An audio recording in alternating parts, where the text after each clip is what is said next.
Hey guys, Andre Freeman here. This is a quick recording showing how you can use the sampling distribution of the sample proportion app to investigate distributions of sample proportions. In the problem that I gave you guys to work on, you're given a population proportion, and from there you want to create a distribution of sample proportions based on random samples that are derived or randomly found from the population. So here's an example of a population proportion. The statement says here 65% of students in a college change their major at least once in their tenure at college. So 65% of students change their major at least once at this college. So 65% is the population proportion. And let's imagine that we are going to take random samples of size 50.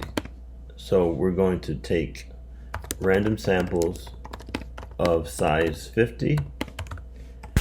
For each sample, we calculate a sample proportion. And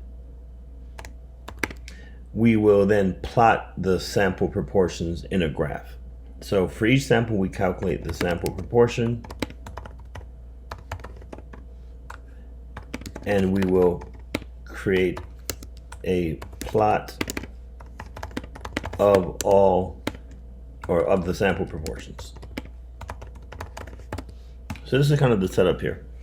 And so the two key things we need are the population proportion and the sample size. So this is the app here that I gave you guys to work with, and we can select enter numerical values for the sample size and the population proportion here.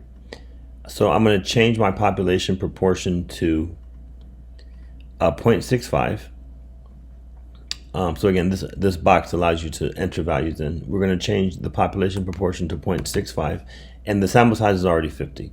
Now we're going to create 1,000 sample proportions from this population. So I'm going to click 1000 here, and now I'm going to click draw samples. So this graph at the bottom is showing you a histogram of the sample proportions. In this case, it's a histogram of 1000 sample proportions.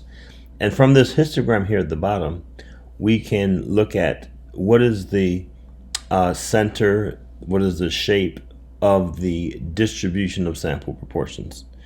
If you like, you can also click on the summary statistics here, this option here, and now you can see for these 1000 sample proportions, what is the minimum sample proportion, right? What is the maximum sample proportion?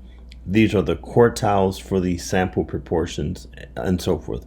And you can also use these statistics on the 1000 sample proportions to help you answer the questions. So you know, for example, that the mean of these 1000 sample proportions is 0.647, and the standard deviation of the 1000 sample proportions is 0.068. You could use these measures, for example, to identify, which sample proportions could be considered to be unusual in this distribution. All right, guys, I hope this helps. If you have any questions, let me know.